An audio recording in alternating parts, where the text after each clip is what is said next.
Hey guys, it's Daniela Rabbani from the Mom Curious podcast. First, let me say how grateful I am for you. Thanks for listening. Thanks for being a part of this community. I love you so much, and I hope that every bit of content and every episode reaches you and touches you in the way you most need it.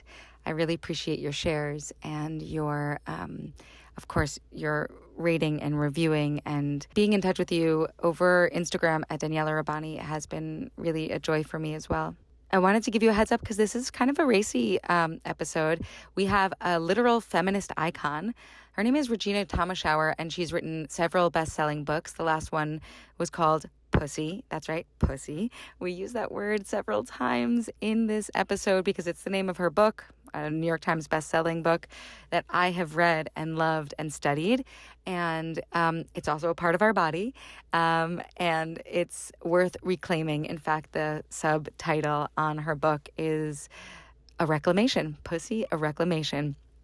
So if this is something that has been on your mind, female embodiment and pleasure and connection and power, you've come to the right place, because Regena Thomashauer is the person. She is the literal queen of pleasure. She is the mama, Gena, and she is in fact a mother to a young woman now, and she raised her as a single mom while building an empire and changing the world one woman at a time. I hope you really enjoy this episode. I do suggest perhaps putting on some headphones in case you're in public or with your kids. But please stick around. And if it's not for you, see you next time, friend. I love you so much. And what an honor to get to do this work. Enjoy Regena Thomashauer on the Mom Curious podcast. What an epic milestone for me.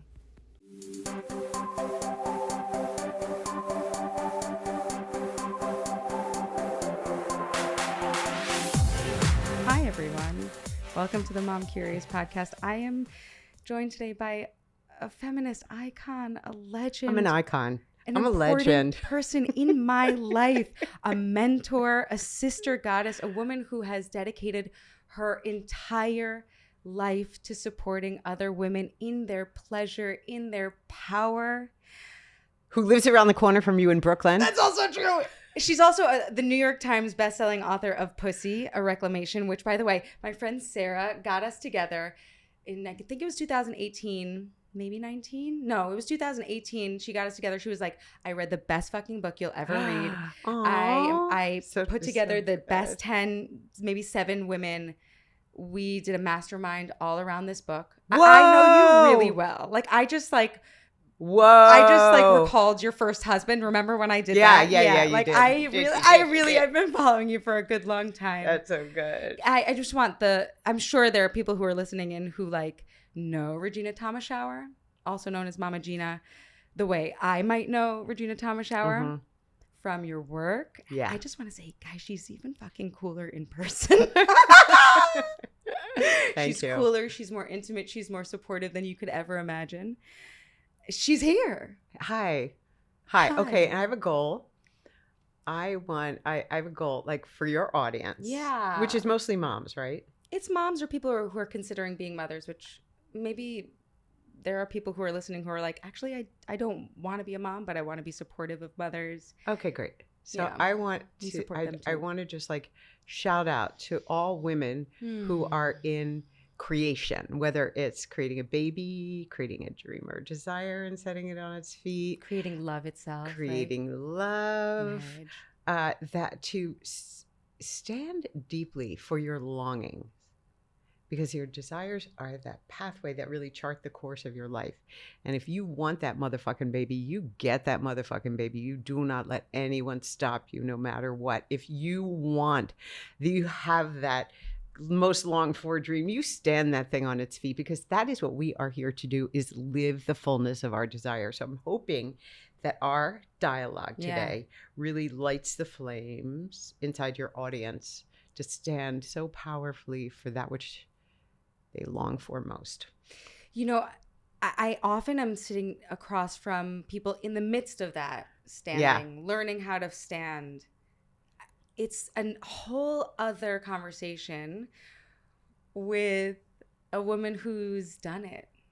I'm doing it every day. We're all doing it every day. Yes. It's not like you have one big fat desire. You have a desire and then you have another desire and you have another desire. You know, you have desires for the world, desires for yourself personally, desires for your kids, your family, all kinds. What do you desire now? We touched on it. Now I desire to marry Peter. Like that's partnership. Yeah, I really want to. I want to go monogamy. Well, see, yeah, I mean, I think it's my version of monogamy, which I would call like monogamy with flexible partnered borders. Great. You know, where we could have adventures together. Great. Because you never want to like just. Are you totally monogamous with your guy? I'm totally monogamous. How's it going? I mean, it's going. It's going. I mean, I think it's pretty conventional, and I'm like an unconventional person. So I think there's like a part of me that we'll see. Yeah, and also like I think there's a lot to be said for like, let's say, choosing a container and then being wildly creative in your container and expansive in your container because it's a really, you know, it's like every day somebody's got to eat in your house. You got to cook dinner. Yes. And you can torture yourself or have fun with it. Yes, exactly. I think it's like the priorities around making sure the kids are fed and that they're off to school are, you know, they're number one. They suck you in though, don't you? They could suck you dry. They suck you dry. And they also are like totally pumping my body full of oxytocin in a way that's like, wow, I'm so in love with these children. But it's not the same type of love as like sex. Yeah. It's not the same type of love as orgasm, as partnership. But I also think that there's something really special about monogamy in that it's very healing to be held by, for me, to be held by my husband. To be held, loved, to chosen, be chosen, adored. To be adored. Yeah. Men love us so much. They love us so much. It's like, whoa, they're amazing. I often get really pissed at the patriarchy, but I'm in an experience in the four walls of my home where I think my son looks at me with such adoration. Yeah. My husband really worships me in a healthy way. Yeah. And so I think like that's the true state of men. Mm-hmm. Is to truly support. I mean, patriarchy and men are different. Tell us. Well, I think, let's say we live in a patriarchal world culture, which really simply means that the masculine and the feminine are way out of balance, tragically out of balance. Like, imagine if there's a bird with one wing flying. Ouch. Right? And that's what we see. We see like all of these masculine structures of leadership are failing us over and over and over again. And what would happen if there was some balance between masculine and feminine in leadership?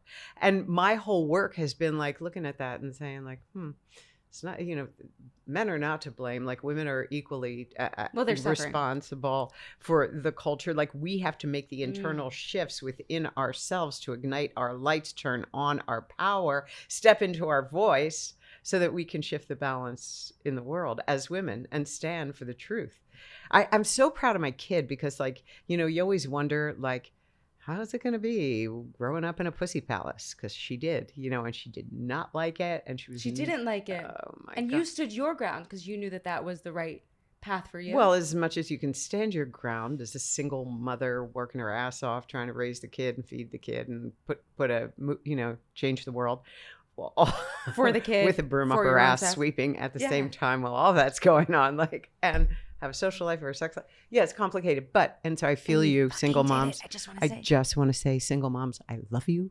There is no force more powerful than you. Okay. So in the meantime, Maggie has turned out to be somebody who really stands for herself, like in ways that I could never at 25. You know, like her boss was giving her whatever. She wasn't going to get put up for this raise or promotion that she should have been at her job. And she goes in there and she sits down. She thinks, I think you should really reconsider this. Wow. And I want to tell you why. Wow. You know, I've been here for 2 years now. And these are my, you know, this is what I've done for you guys. Like, that's my kid. How'd you do that? Listen, I was such a loser at her age. I was like, I could never. Wait, give me a little bit of the biography. You were a loser at 25. I Oh, can't imagine the that. worst. I was in No. hiding for that decade. 20s, I think, are hard. Well, for me. Wow. Here's the thing.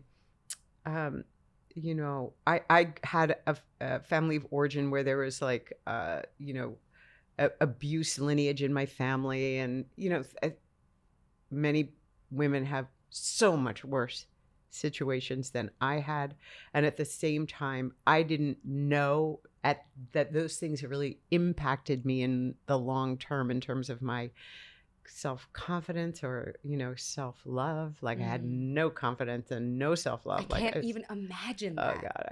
I was like that invisible waitress that you find at like a coffee shop where you just don't even see her or remember her because she's so professionally invisible, but you give her a big tip anyway. Hopefully, I always give big tips because I was there. I waited tables for so many years. Because you were an actress? Yeah. And I couldn't like audition for anything because I had no confidence or sense of power. And so I just like folded like into a little crumpled blob. For how long? It wasn't until my 30 when, because I wanted to be an actor, that I took a class at the Actors Information Project in New York, and they were about actors having their own business plans. And so I thought, because actors, we don't know anything about business. This is a real thing. I'm literally building my mailing list now. I've had this podcast for 2 years. Please join my mailing list. Yes. Okay, wait a minute. Tell because people right now how to join your mailing list. How? Oh, you go on DanielaRabani.com and there's a pop-up. There you go. Thank you so much. Because as actors, we have been taught to just wait. Yeah. And someone else will do it for us. Will choose us. Yeah. Will give us the words. Will give us the blocking. Yeah. And for a long time, that structure felt good. Yeah. Until. For me, it was when they said to me, I auditioned for them. And then they were like, well, you're a good actress, but you have no sexuality or sensuality. I was like this little rigid being with a high collared, I don't know what I was wearing, a turtleneck. Anyway, so they said, you really have to get that part of you together or you will never work in this town again. Wow. Or you'll work as you'll be cast as older, people 10, 20, 30 years older than yourself. I really think that the actor world is such a beautiful breeding ground of many leaders. Beautiful. But also deep healing and transformation because it's all somatic work. Yes. So how did you do with your acting? I'm still acting. You are? Yeah, no, I'm like a professional actor. Oh my God, that's so cool. I'm doing it. Yeah, I'm still doing it. What can I see you in? The thing that most people have seen me in is Ocean's 8, by the way. It's like the thing that will that's like a really famous big motherfucking hot movie. And I was you were 8 in months that. pregnant in that. Like being pregnant in it or hiding your pregnancy in it? I just was a person. I was like a shop girl talking to Sandra Bullock, and it's this one scene that's you been need shared to send it to me. You need to times. send it to me because I just saw it on the airplane. I'm the first scene, and it's been shared all over the internet a million times over because it's so well written and it's so funny and we improvised and all of that. Anyway, I do TV shows. The reason why we're here in September is because I'm doing an off-Broadway show. So I'm still acting, but do you know how Wait a minute, you're doing an off-Broadway show? An off-Broadway show, yeah. I'm so coming to that. Oh, thanks. The reason why the first time I heard of you, Mama Gena, is through my agent.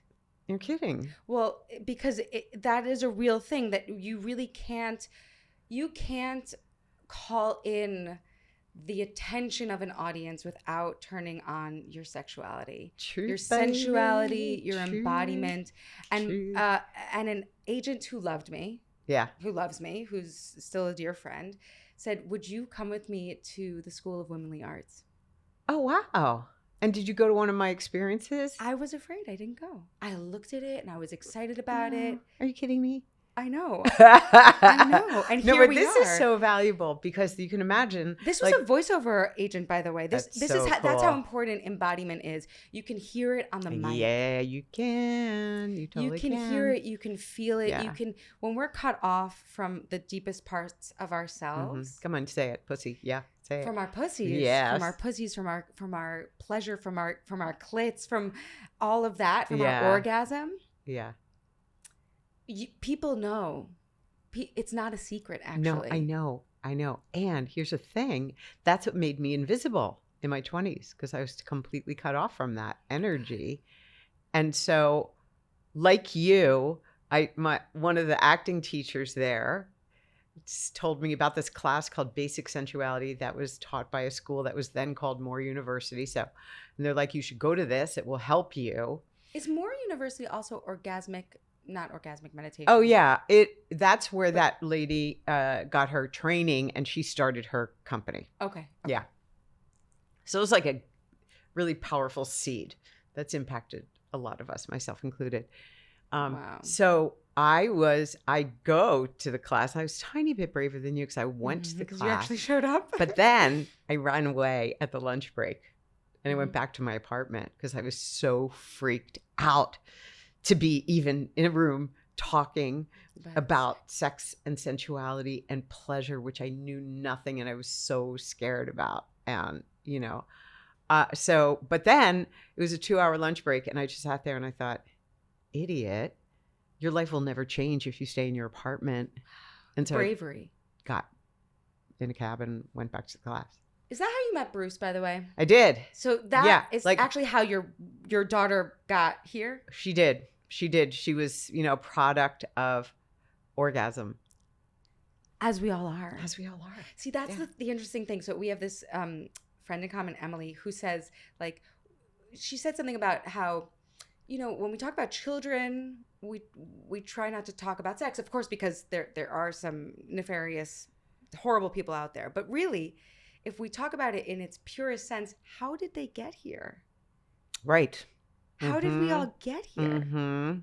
Sex, orgasm, pleasure, connection. Yeah, exactly. That's what we're literally made of. Made of. It is the life force, baby. It is.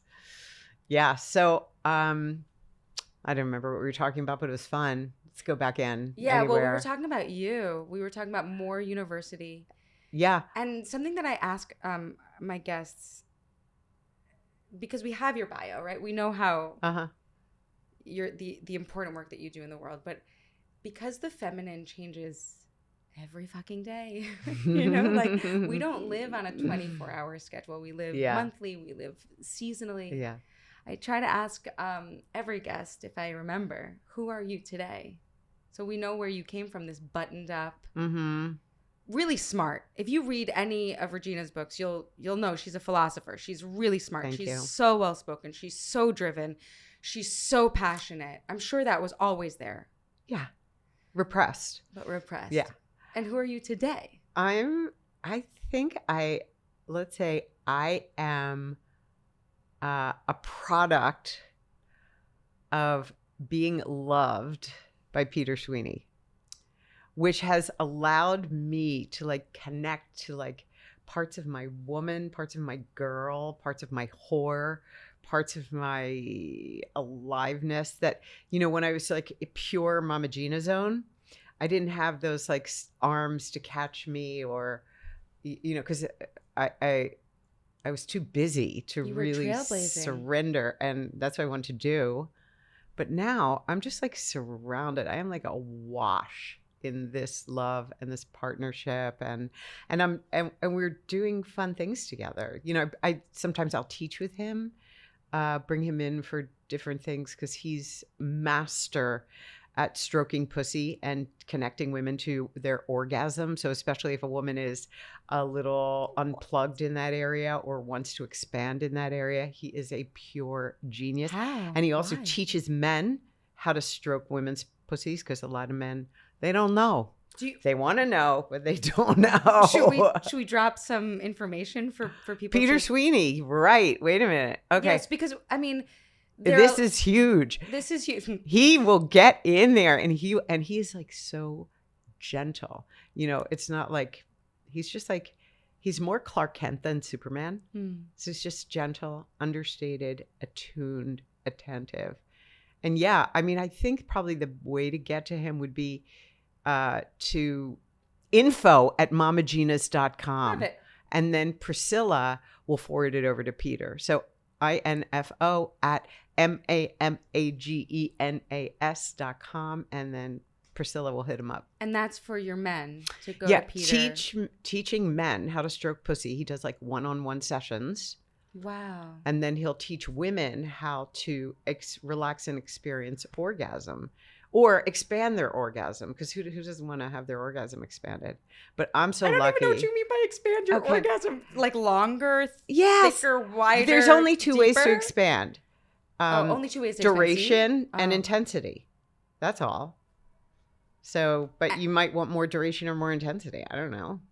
I probably think you do, because you're that kind of girl. Yeah, I definitely do. Duration and intensity, and also we can have multiple orgasms. Yeah, people need to work on that too, right? Like sometimes we're just like one and done. It is work, right? It's not work. It is a discipline. Oh, it's not work. It's discipline. Yeah, it's more like a practice, right? Like, because you actually can, just similar to. It's kind of like if you were learning a language, you just get more vocabulary every day. Or if you're going to the gym, you try and experiment and allow your body to feel and move in different ways, or dance class.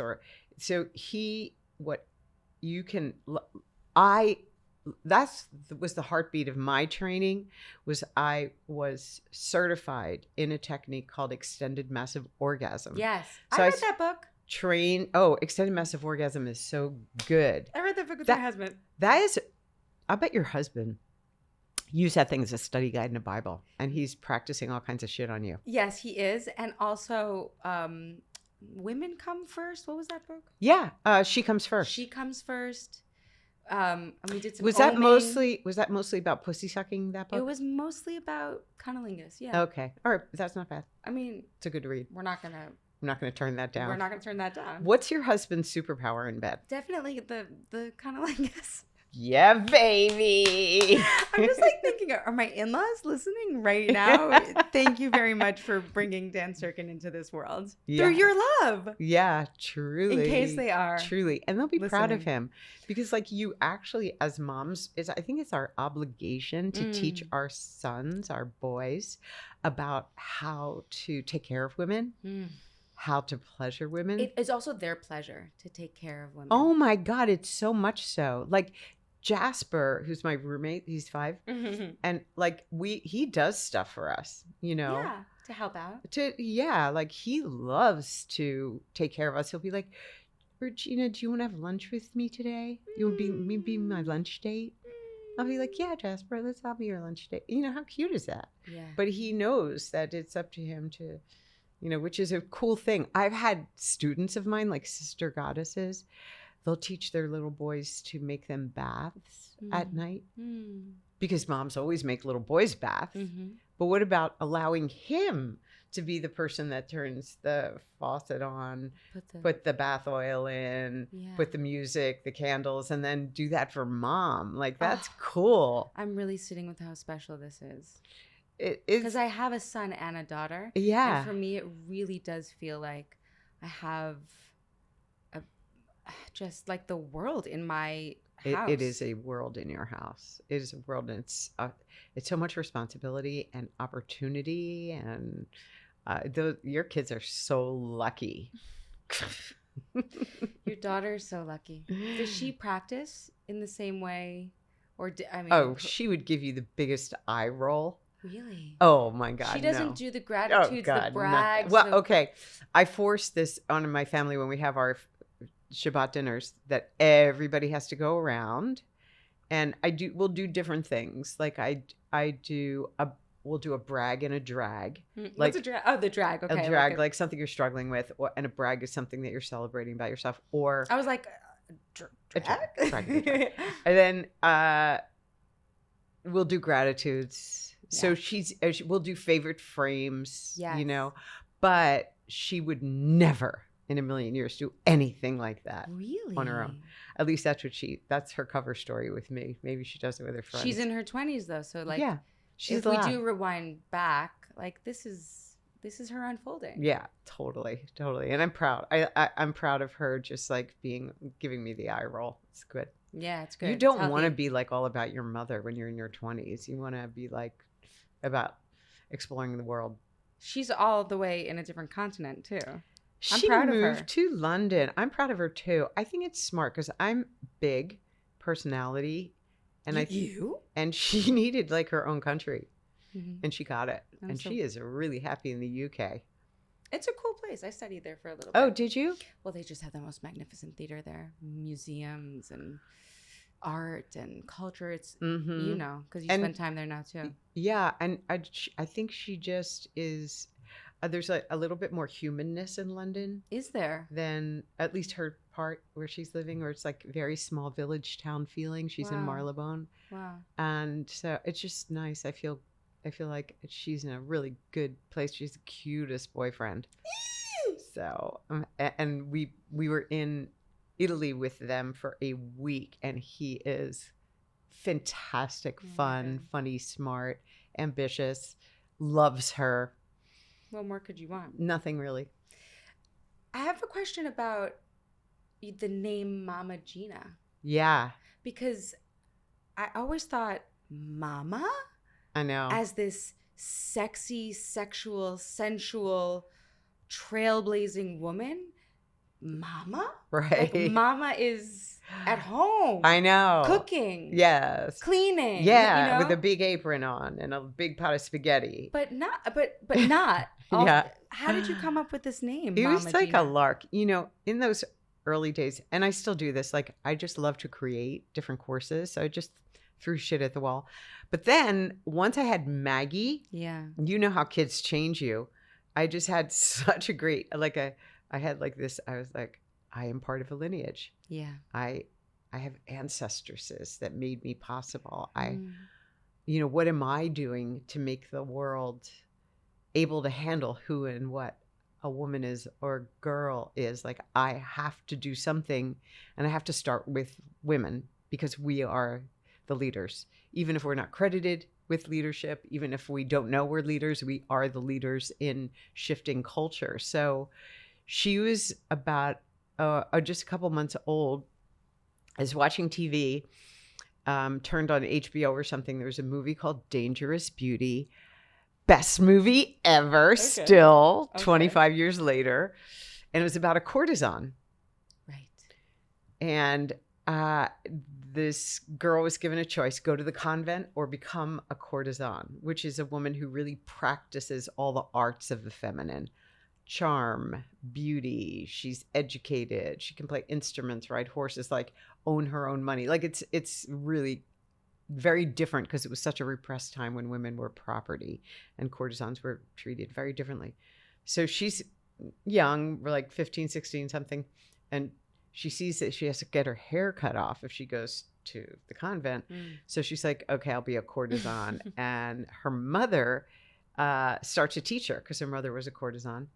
And she's in the bath and her mother is bathing her with like scented water, and it's a beautiful scene, Venice. And she says, if you want to give pleasure, you must know pleasure. Oh my God, say that again. If you want to give pleasure, you must know pleasure. And I was like,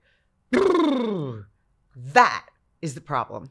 Women are supposed to like take care of their husbands, take care of their kids, take care of their families, take care of their boss, work late, volunteer, be on the PTA. Change the world. Change the world. Populate the world. Populate the world. But no one teaches us how to pleasure ourselves, like how to really take that attention and put it on us. And I was like, that is a missing element. I got to start a courtesan academy in New York City. And I'd just become a mama. And so I was like, I'll just call it Mama Gena School of Womanly Arts. And I literally had no idea that I'd be sitting here, 25 years later, having created a worldwide movement and educated tens of thousands of women and books. And I could not have dreamed. It was Stadiums. A lark. I mean, they were like, the Javits Center was full of women dedicated to their pussies. Truth. And each other. Yes. Because of this movement. Yes. While you were raising your child. Yeah. Yeah. Inspired by her. Oh, totally. And by your experience. Totally. Totally. Yeah. And I know it's a challenging time for women. Now? This has been, we lost Roe v. Wade. Like, uh, it's who would have ever thought we would be living in this kind of climate, in this kind of circumstance. But my theory is that the darkest hours just before the dawn, and our feminine leadership is rising, and women are galvanizing and connecting, and so important, because we can change this world in our lifetime through sisterhood, through connection, through turned on pussies, activated turned on pussies. So now I'm actually mentoring, I'm teaching a teacher training. Great. So that I can mentor other leaders, because that's my passion at the moment. Is it? Yeah. Well, I know that you've been mentoring our friend Emily Fletcher, her friend Layla Martin, who I know was a student of yours. Yeah. And both of them have super incredible practices and disciplines. Like Emily she's the best meditation teacher. She really is. She's my meditation teacher. Yeah, amazing. Layla with Tantra is amazing. So there is a powerful expansion of women really standing in their voice and standing for the world in different ways. So we will change shit. We are currently, but I think people don't know, why is it important for there to be literal pussy turn on? Like, why is it important for our biologies to be turned on, ready to be sexed and to feel ecstasy? Why? Well, if you think about it, like, you can learn just as much about a culture from what it eliminates as what it celebrates. And pussies, women, are disparaged, put down, ignored, violated, raped, without, the statistics are shocking, how many young women have experiences of abuse or violation. So there is it's like a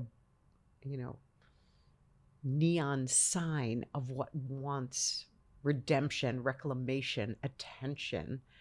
And women are told, that to have so much shame. If you think about it, like, when you were a little girl, what did your bits and pieces get called? Mal, which is that's so what crazy. does that even mean? What does that mean? I don't know. My parents spoke to me in Hebrew. There was some Yiddish around. There was some Farsi, like those are the languages. Mal doesn't even mean anything. Yeah. It's like a thing that was only used in the bath to talk about what was dirty. Right. What was stinky. Yeah. What needed to be cleaned. Yeah. And then I was also taught within my religious structures that my period was also impure. Right. I was really taught that the base of me was yuck. Exactly. Not just, and that pussy, by the way, the word pussy is a slur. Totally. It's I mean, if you want to, really insult a man, you call him a pussy. Yeah. If you want to really, hurt a woman, call her a pussy. So I paid attention to that, and I recognized that, and also in my own experience, right? When I had taken that class, for example. At Moore? Yeah.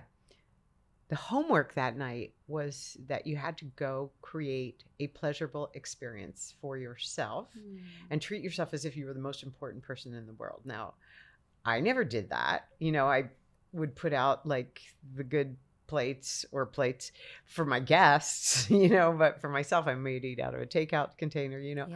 And so I was like, oh, this is kind of interesting to do something pleasurable. It seems weird, but whatever. But like, literally, it started to change me, even just thinking about pleasure. Like, women, we have 8,000 nerve endings dedicated to pleasure. And that means if 8,000 of our thoughts aren't about pleasure, 8,000 of our dreams, 8,000 of our desires, 8,000 of our actions, we're not living the design of what it means to be a woman, because we have an organ dedicated to pleasure on our body and nothing else. And if you don't, right, a guy has a multi-tool. Right. he pees, he ejaculates, all kinds of things happen down there. But it's great. Good for yeah, I'm so good for happy him. Yeah.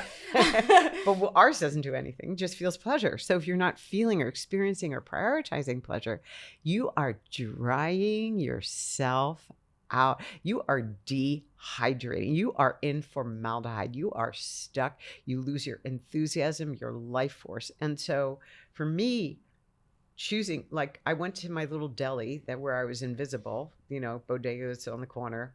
The idea of you being invisible. But then I'm there preparing for my special night, and I'm like, should I get pink roses or white roses? Wow. And so I'm just like thinking those things. And the deli guy is like coming around saying, do you need any help? Can I help you? Which flower, can I help you choose your? And I'm like, what is going on? I'm just thinking about pleasure, and I'm getting a different response from the world. It scared me at the time. Now I like it. But that experience of creating pleasure, it literally changes the space-time paradigm. Like, I could feel time softening, like I was sinking into the music I had put on. I was like in the bathtub, like enjoying the moment, which is the gift of pleasure. And when I looked in the mirror, because there's a part where you had to look in the mirror, and I was feeling like, all kind of floaty and delicious because I had my little chocolate covered almonds and my bath and my music and my Pellegrino. And I looked in the mirror and I saw the goddess in me. And I was like, oh, fuck, that's where she's been hiding all these years. Right there. We don't see her in the temples or the churches or the mosques. There's no feminine in those spaces. She's been hiding inside of women, and pleasure is how we activate her. So I was like, okay, this is my mission. I have to figure this shit out. I have to learn about pleasure, and then I have to turn the world of women on to that fact that they have a goddess in them that wants to breathe and wants to live, that wants to ignite their lives with her aliveness, which we all have access to, but we as women don't even know. We turn ourselves off because we live in a culture that encourages women to turn off and dial it down and put out our own lights. So that's what started. And then I was like, okay, if I'm really going to do this, I have to learn how to come. I have to really learn that. And that's, I took all the amazing different trainings and so forth that I did, both at Moore University and with Drs. Vera and Steve Bodansky and all the ways. So And still today. And I teach women about orgasm and connecting to their pleasure. But it's really and truly as simple as, like, if everyone listening to this podcast, all you do is like make one choice today that is only for you. Only for you. And sometimes it can be so simple. It can be, putting on that expensive scented bath like oil that you hold for special occasions, or it could be, really like sitting down for lunch instead of shoveling. It could be that you take a book to the park. It's really any pleasurable thing shifts a woman's energy. It kind of turns on all of her neurotransmitters, including beta endorphin and prolactin, the bonding hormones, all of that. She starts to feel more worthy, more right, more beautiful, more in love with herself. And that's what pleasure does. So it's really crucial for our daily diet. It's kind of like brushing your teeth. You do that every day. You don't think about it. Pleasure your fucking self. Now, you can also, if you want to like take it to an art form, do some self-pleasuring. Yeah. Learn about your pussy. Learn what you like. It's so important, because you need to put your key in your own ignition, turn that baby on, take her down the highway, and then you can invite passengers, but not before. I'm having this experience where your own pleasure, just recalling your life, your work, your turn on is so contagious. Yes. That I feel, I am literally feeling the space and time work that you can feel it. About. Yeah. And I think that answers the question too, you know, like, why is it important for women to feel turned on? Because every one candle can light another. Yeah. And I'm experiencing it right this second. Yeah. Okay. So great. In this room, in this time. Good. Yeah. Oh God, you're gonna get laid tonight, Mama. Yes, yeah, you are. I so am. And so are you, friend. Enjoy. So is Marty. Even if by our own selves, by our own hand. Truly. I Which mean, is really, like the what a best. joy. I mean, come on. These hands. What an honor. These hands, like, come on. Oh my goodness. But wait a minute. We're just talking about pleasure. Yeah. Here's the thing. You and I, how you kind of like vibed, up leveled, turn on because of my turn on, right? And then you're going to bring that out in the world, and you're going to up level the turn on of every single woman and child and man that you encounter. The opposite is also true. When a woman is filled with self-hatred or self-doubt, she spreads and projects. Oh my God, the projection is so real. Oh my gosh. And imagine, you're wake up in the morning, your mommy comes down to fix you your bowl of cereal, and your mommy just hates herself. Yeah. And feels so much doubt, and she feels beaten down by life, and she hasn't really had time to take care of herself because she's just trying to get food on the table. And that transmits to your children. So it's crucial, even when your circumstances are pressed and stressed and almost impossible, to inroad little drops and moments of pleasure. Yeah. Because it allows you to be in love with yourself. And that's super important for women right now. It's how we change the world. I loved the preface, by the way, of Pussy Reclamation. It was to, or was it the dedication? It was to all the women who don't have the time, the money, the resources to even care about their turn on. They're just living day to day, meal to meal, moment to moment. I love that you say that it's on us who are able to pick up this book, who have the privilege to read it, to take a moment for our pleasure, to actually engage in it, because otherwise we'll never reach our sister goddesses on the other side. That's right. Right. It's up to us to turn the world on. And it's easy once you are willing to practice the discipline of pleasure. Oh, talk to me about that. Which is not easy. It's not easy. Tell me more about that. Just tell me more about that. The resistance. Okay. We don't resist pain. We really don't. If I called you up. No, because it's inevitable. That's what I think. That's the first thing I thought was like, oh, because it's inevitable. I'm going to be in pain. Life is hard. Blah, blah, blah. Yeah. But like if I call you up on a school night and I'm like, listen, you and I, we have the same blood type. Can you meet me at the hospital? I need a transfusion. Baby, I'm there. You'd be like, there. I'm so there. Right. And then if I wake you up same night, school night, and I'm like, I am at the hottest, most insane, sexiest party. You'd be like, Regena, why? Well, it's a school night. I have to take the kids in the morning. Like, please, can you just call me another time? Pleasure. I mean, that's an extreme example. No, but it's great because we are fueled on adrenaline. We're not fueled by the pleasure chemicals, which, by the way, could definitely fuel us enough to get to school drop off. Could the next day. Could. But we're used to the adrenaline high. We're used to serving, and we're used to prioritizing. Like, I teach a small mastermind for a small group of women. And there was a woman yesterday that I was interviewing, and she lives in Europe. She doesn't work, and she has one child, a little girl. She says she doesn't have any time for herself. I was like, one kid. Okay. You're not working? And she's like, well, the staff. Oh. Do you know how hard it is to run a staff? I was like, no. Okay. So, and I was like, okay, so you have this staff living at your house. How many? Six of them. Okay. So you have this staff that you have to work out, and you're working so hard to run the staff that you don't have time to create pleasure for you and your partner? And she's like, I know it sounds crazy, but she was built to choose work and not choose pleasure. Like so many of us are. So many of us, yeah.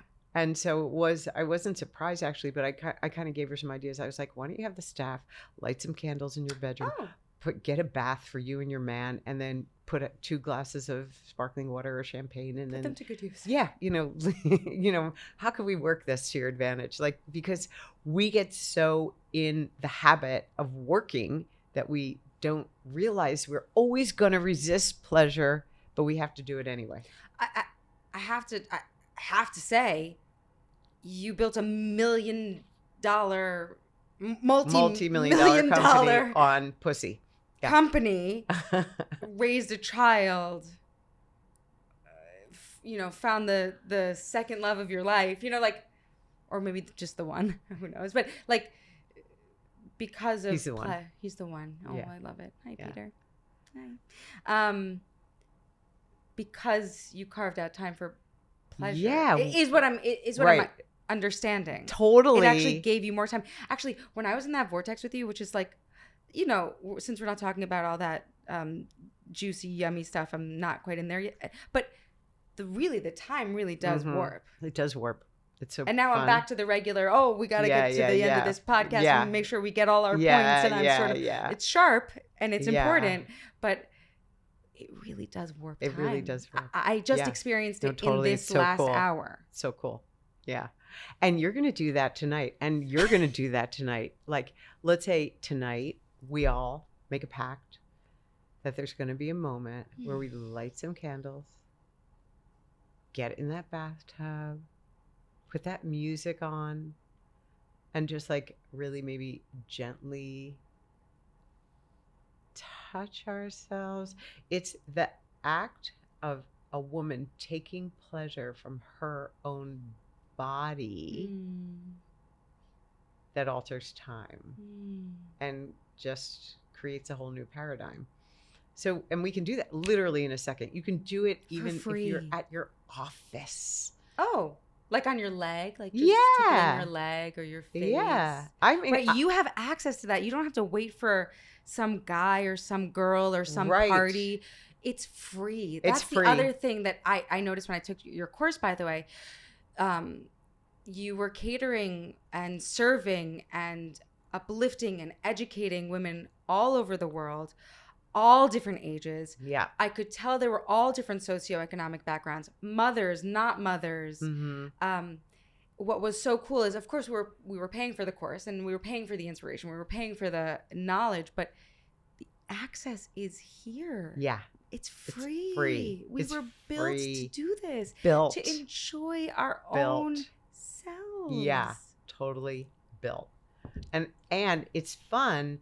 Like, let's say if you have a group of sister goddesses to practice with, you can find little stealth ways to, for example, like if you just like you're at a business meeting and all the guys are taking over and you're just sitting there going, oh God. If you just start grinding your hips, just doing like a little hip rotation, you get that pussy activated. And then instead of getting pissed at the guys, you kind of soften. And then you kind of think, oh, look at, they're cute. They're trying so hard. And I see what's going on. They're just slower than I am. I'm going to find the exact moment where I can just like wrap a golden lasso around them and blaze a trail of truth and just take over this business meeting. Okay, there it is. Boom. You can do that with making a subway appear. Oh, yeah? Oh, yeah. Just grind. Pussy grind. Spell. It helps. You just cast a spell, the little pussy spell. It was done. Like, women used to flash their pussies at the fields in ancient Egypt to invoke the crops to grow as high as their pussies, or women would pee in the ocean to like if they're pissed and they wanted to create a storm, they were just like, or they're like in the 2nd century, there's this philosopher named Pliny who wrote about this Persian army that they were retreating because they were thinking they were losing the war, and the women all flashed their pussies at the soldiers and they went back and they won the battle. So it's power. We got a lot of power in the matter. I mean, today, multiple times in an hour, babies are coming out of pussies. That is the truth. There's no bigger miracle. I mean, really, and also bellies. Let's not get that twisted. But I mean, they're like getting injected in and then coming out for the most part of our pussies. Yeah. I mean, there's like really, that is miraculous in and of itself. She who bleeds but does not die and gives life. That is a woman. Mm. Yeah, we are that powerful. Because remember, like, 10,000, 20,000 years ago, when people bled, they were dying. Right. Not women. No. Every single month. That is right. It's so cool. And women were used to be worships because we did give life. There was a day and there was a time, pre-patriarchal, probably 5,000 years ago, more than 5,000 years ago, where the feminine was viewed as divine. Mm. Like your husband looks at you. Yeah. And also like you look at other women. Yes. Truth. That is the truth. And how the people in your circle look at other women. Mm-hmm. How I now look at other women. Yeah. That's right. That's beautiful. I really see them. Yeah. I really see them for the goddesses they are. Yeah. Really. Yeah. How do we learn more from you? Oh, hit me on Instagram. I have the best Instagram. So much fun. Mama Gena's, I think that's what it's called, Mama Gena's. And then if you go to mamagenas.com, you can join my mailing list because I write these baller newsletters, really fun. I have different classes coming up at different times of the year. Virtual Pleasure Boot Camp is coming back in a couple months. Highly recommend. All kinds of fun things are happening. Thank you so much for your work. Thank you for being you. Thank you for standing in your pleasure. Thank you for being in love and in your surrender. I know. Thank you for the way you raised your daughter and you continue to raise her, and the way you raise up all of your mentees and your students. Oh, thank you. Thank you so much for letting me come and talk to you today and just like hold space for all the majesty and the way that you serve your community. It's so powerful. Now they can join your mailing list. Oh my God. You're welcome. Bye guys. Thank you so much.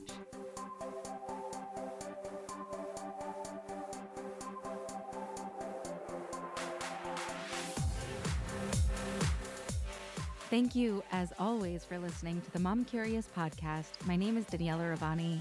I am your host. And I would love to continue this conversation at Daniela Rabbani on Instagram. And if you'd be so kind to rate and review, share this podcast, I would be just really grateful. Catch you next time, every Tuesday on the Mom Curious podcast, produced by Hoff Studios. You can find them at Hoff Studios on Instagram as well. All right, have a great day.